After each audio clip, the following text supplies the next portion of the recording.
I haven't felt like making art in weeks, months, and even years. Every time I open up this sketchbook, I freeze because I'm terrified of making something ugly. So today we're fixing that. From now on, we are making intentionally bad art, messy art, and I'm taking you with me to see if it actually fixes burnout. Art is supposed to be a fun experience. It's supposed to be a freeing experience. And it's not supposed to be filled with anxiety and fear. So when we paint messy blobs, we just get to have fun. Embrace the mess. No plan, no perfectionism, no judging. The rule for creating fun in your sketchbook is simple. No plan, no perfectionism, and no judging. We are leaning into the mess. I'm starting with my favorite hook, loose watercolor blobs. Notice how stiff my hand is right here. That's perfectionism trying to take over. To break it, I'm literally dropping pure pigment into wet puddles and walking away. I'm just going to mush the color around and see how it goes. If water pulls up or colors bleed into a muddy brown mess, I'm forcing myself not to fix it. Usually, my instinct is to grab a paper towel and dab it away to save the page. But today, the whole point is letting the paint do what it wants. When you're dealing with burnout, trying to control every brushstroke is what wears you out in the first place. Look at how the blue pushes through the yellow here. This isn't about making a piece to sell or post on Instagram. This is just pure sensory play. The sound of the wet brush on paper, the bleed of the pigment on the raw texture, this is warm-up art. It's about getting comfortable with making ugly blobs. At this point, the blank page stops feeling so intimidating.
Navigating the ugly phase.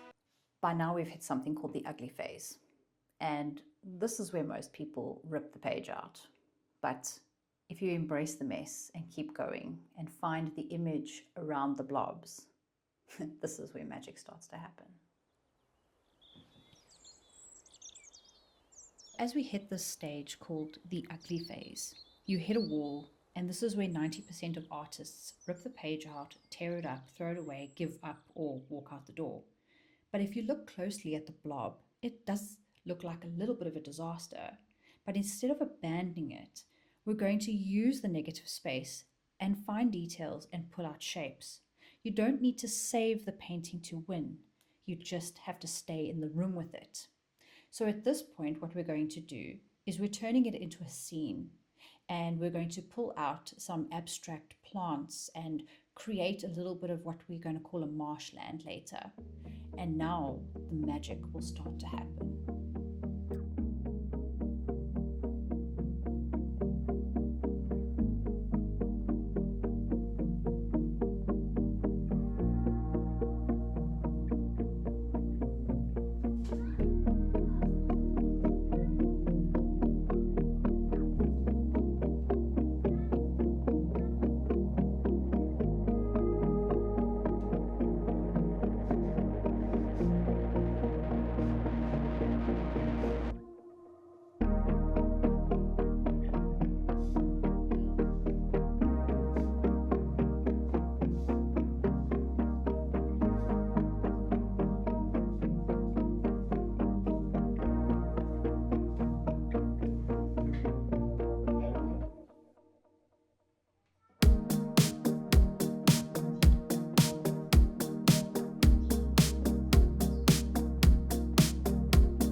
Here's the practical secret to beating burnout.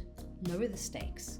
When you remove the pressure to make frameable art, your brain stops viewing the blank page as a threat.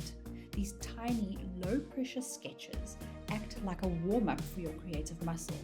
Notice how loose the brushstrokes are getting compared to where we started. And notice how the page is starting to come together all on its own.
At this point, we're going to go in with a paintbrush and just add in a little poke pen. After that, I'm going to get out my micron pen and I'm just going to do some sketches. Really simple, easy, no pressure sketches. A little house, some plants, little bits here and there. No stress, no pressure, just pure fun. We're going to be continuing on with these types of low stress, low maintenance exercises with art. Some of these are still chaotic, but we are going to turn them into love. More importantly, when the fear is gone and you're feeling stuck, grab a brush, make a messy blob, let yourself play, and drop a comment down below letting me know which of these are your favorite. Don't forget to subscribe and follow along for the rest of this challenge.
I tuned in the Grand Ole Opry show again last night to hear what country music had to say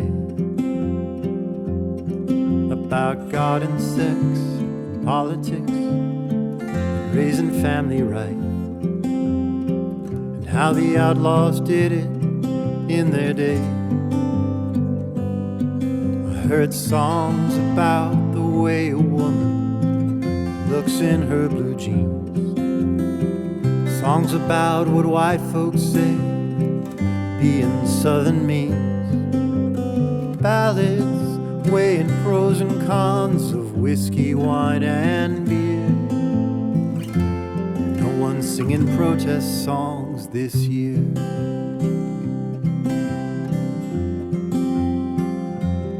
Some sang hymns extolling dirt roads, swimming holes, and open skies. The stage was stumm on wetlands, oil spills, and rising tides. Loads of odes to tipping back on 6-packs in a truck, leaving voids for kids on